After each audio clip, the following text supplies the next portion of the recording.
Hi everyone, Tony Tonkin here from the Child Protection Party. I wanted today to have a conversation about the death of Tialeigh Palmer. Now, most most of us, when this happened a few years ago, were pretty shocked by the fact that this young person was in the care of the government and was placed in a foster home, which eventually resulted in her death. I think that many of us are shocked when we hear of a death. I mean, I always think of Chloe Valentine and the department not being able to act and respond in a way which could have saved her life. And then there's baby Ebony that also died at the hands of the parent. And then on the other end of the spectrum, we have kids that are damaged while in care with someone who has been selected as their carer through the child protection system.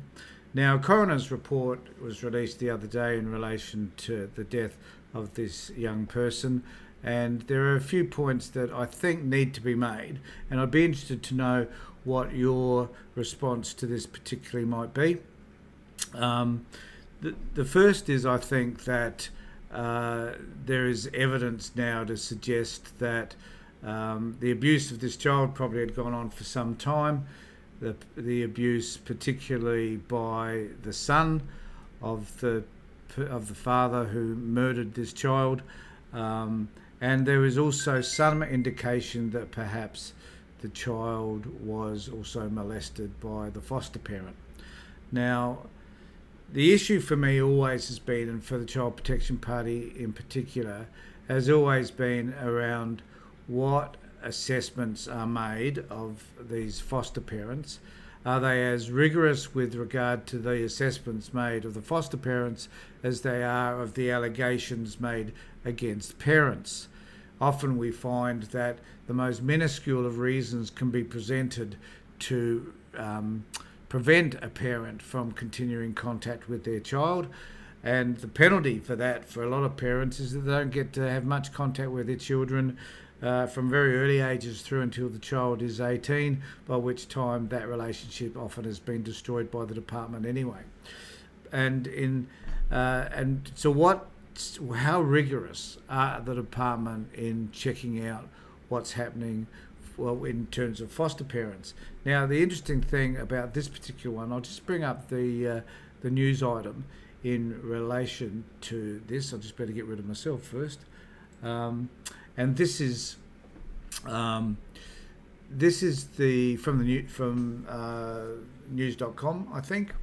And it says here that as the inquest wrapped up on Wednesday, counsel assisting the coroner, Kate McMahon, explosively told the court it could be inferred that Thorburn sexually abused Tialeigh and her murder could have been to cover up not only Trent's actions but his own. The foster parent was not in court as he was blasted as remorseless and self-serving. That is inference available in circumstantial evidence, Ms. McMahon said. She said Thorburn had not denied he may have had sexual contact with the child, and this is the key issue for me, he had previous convictions for child sex offences. Now, the question I'm going to be asking, which I guess most of us should be asking, is that if there were any indications that he had if there were allegations of child sexual abuse of anybody, then there should be some questions about whether or not they should have access to children at all. But where someone has actually been convicted of child sexual offences, then that's definitely a no-go zone, quite clearly. So what was it? What evidence was there that it indicated that this man had some child sex offences against him to start with? And why wasn't it that the government weren't aware of that? They go through a rigorous test in terms of police checks and appropriate working with children's checks and so forth. So what happened in this instance that would have prevented that from occurring? So it raises heaps and heaps of questions. So just want to say thanks to everybody for joining with me today. If you've got any thoughts about any of this, please let me know. Please have a conversation with us. There are many children out there right at this moment who are placed with people with whom they should not be placed. I'm not suggesting for a moment that there aren't occasions when kids should be removed. And I keep saying this every time I do a post. I'm emphatic that we know that there are times that children should be removed. We know that there are times when children are not removed and the result is fatal for those children, as I've outlined earlier. And there should be, and there are times when kids are placed with foster parents or kinship carers or in residential care when we know that that is harmful for them and sometimes fatal. The issue for me is, what is wrong with our system that fails to protect kids at all of these levels? What happens that causes children to be placed in inappropriate foster homes? And one of the reasons for that, I think, is that many social workers are just lazy. So they find someone that on the outward appearance appears to be a good foster parent or a good person, I guess. Whether a good foster parent remains to be seen. But they appear to be a reasonable individual, that sometimes they may, in order to have a child placed, because they're under so much pressure to have children placed. I can remember that many years ago when I first did my social work placement, I did it with what was then Family and Youth Services, I think. It was about 30 years ago.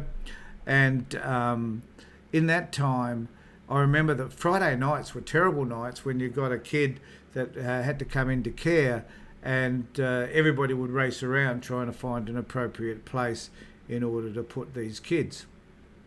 I can also remember from back then, and I don't think it's changed much over time, is that I remember that the attitude that social workers had towards kids and their parents was horrific. In fact, as a social work student, but I was a mature age student clearly at the time, I can remember making a comment in the lunchroom about the way they referred to these parents as feral. And it was a value that didn't sit well with me even then, and doesn't today. And that was the way they viewed parents. And also what it meant, though, in terms of finding somebody, they would find anybody actually who was prepared to take this kid, because there's no way in the world. In those days they were trying to avoid putting them up in hotels. These days they still do that. That they were desperate to find somebody. I remember one particular kid, I can't remember where they went in the end, but it was plucking at straws. You know, they were just so desperate to find a place. And I think that still happens today, that there's no due diligence around where to place children and put them in appropriate care. And as a result of that, we wind up what's happened to Tialeigh. She was placed in an appropriate care arrangement with somebody that clearly she should not have been placed with, and this resulted in her being sexually assaulted by the son and potentially by the father.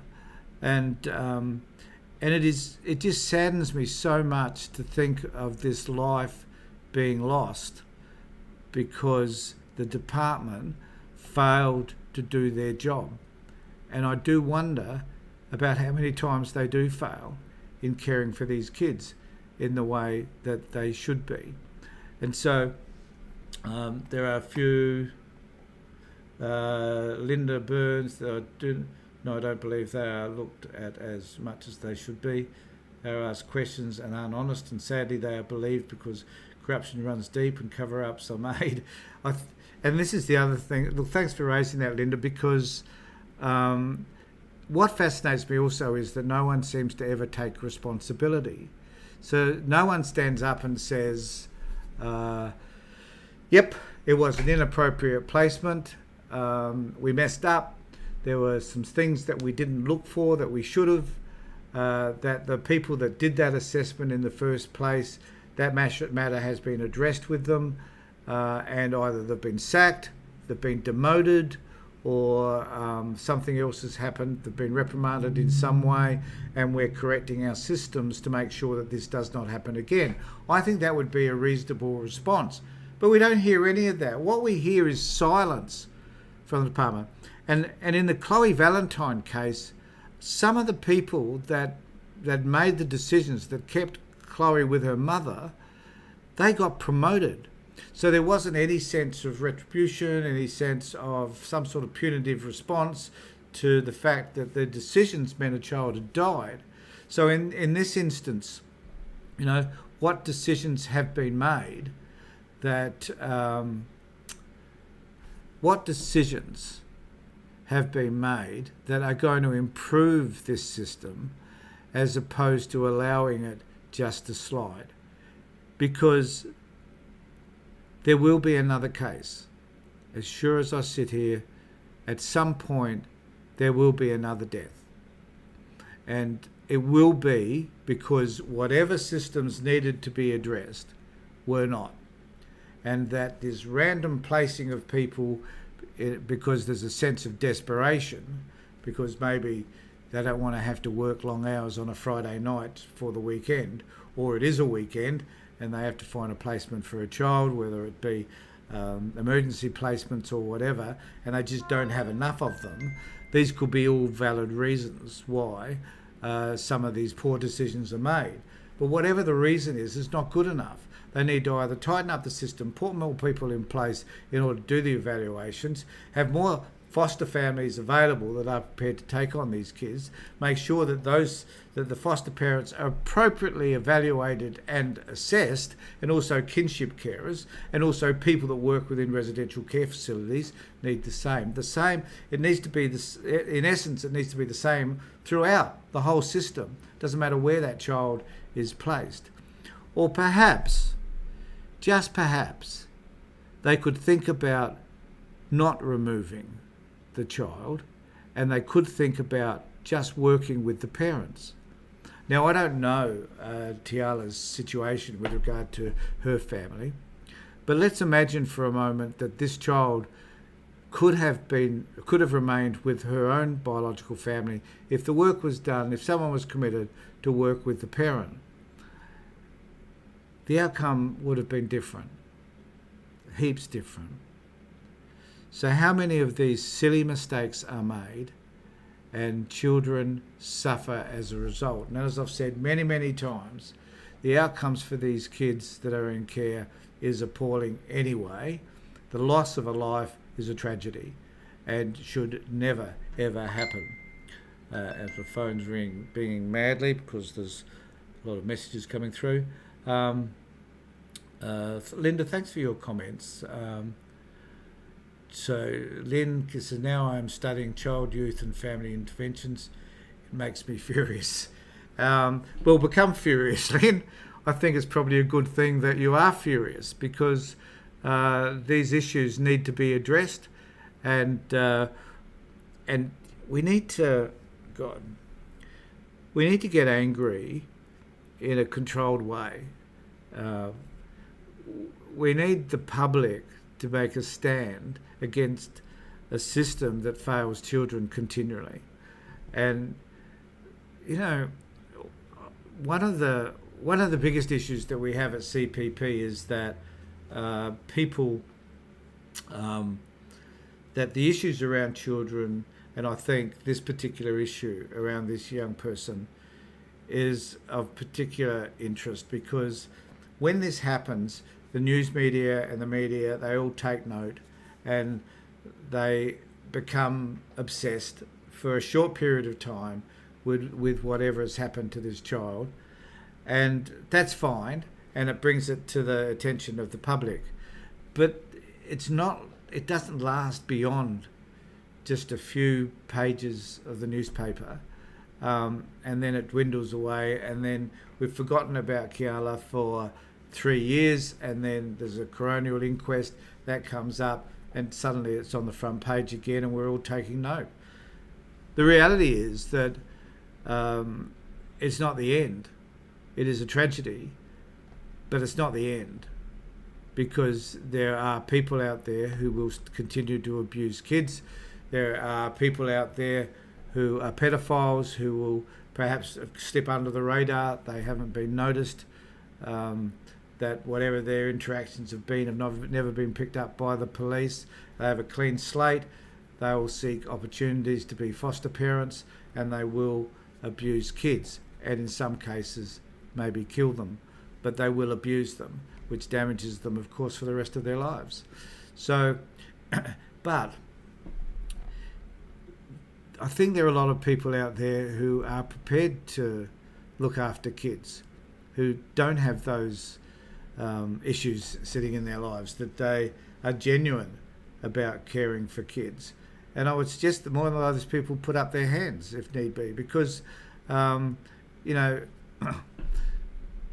there is sometimes a sense that you have when you're working with somebody that they may not have disclosed to you necessarily, but there is a sense that they aren't trustworthy, or that they have other motives, or that there are issues in their lives that they're not disclosing to you. I think that comes with time, but it's an intuitive thing. And I think that many of the people that do this work, that do the assessments, don't have that sense of intuition. They just, say this is going to solve the problem right now, so we're going to find somebody that could perhaps fit with what we want, without necessarily acknowledging that there may be something with this person that needs to be addressed. And maybe that takes time. And there's a thing we call in social work, which is professional wisdom, and I guess there's a lot of young people out there doing this work who don't have that. So what we'd like you to do is give us comments about where you believe kids are at risk, what makes you think that these children are at risk, even if they're not your own children, if they're others. If you know of situations where kids are in foster care or kinship care and you believe they're at risk, please let us know at CPP. We'll try and find a way to address it. We'll do a live feed on it. Might send some emails to the minister or whoever is involved to see whether we can change those situations. Together we can make a difference. But as individuals, particularly those parents who have lost their kids, it's really difficult because the situation is so emotive.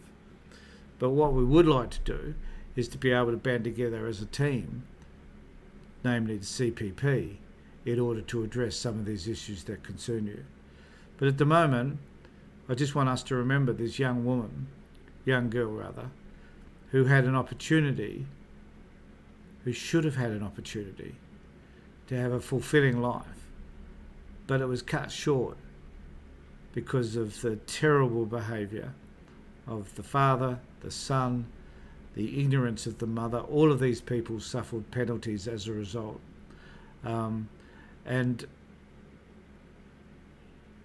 But none of the penalties, none of the punishments that these parents have received will ever make up for the loss of this beautiful young person. And I don't know what response Tialeigh's family has had around this, but I imagine it would be horrific to think that your child was placed in care out of your care because you're supposedly a crappy parent, and then have her lose her life because she was removed. And that we need the department to be more accountable for some of the decisions they make, which eventually mean the loss of life. Thanks everybody for being with me. Really interested in your comments if you care to make them here. And Carly's saying this is exactly what happened to her child. So yep, thanks Carly for your comments. And that's right, the child's back in Carly's care, but when the kid often comes back to your care, they're pretty damaged through the traumatic experiences they've received by being removed and then placed into a number of care situations. And I've done some posts before on what that is like for kids to be moved from one place to another, to have that sense of uncertainty. There's a fabulous audio that we've posted on our Facebook page, which is about a child, I think in the UK, who wrote a poem about what it was like being in her care. It's just an audio file, but it's worth listening to because it is the story that often we hear from kids. And it's a common story. It's a thread that runs through the experience of all kids that have been taken into care. Thanks very much for being with me. As I said, take care, look after yourself, and of course, keep yourself safe. Bye.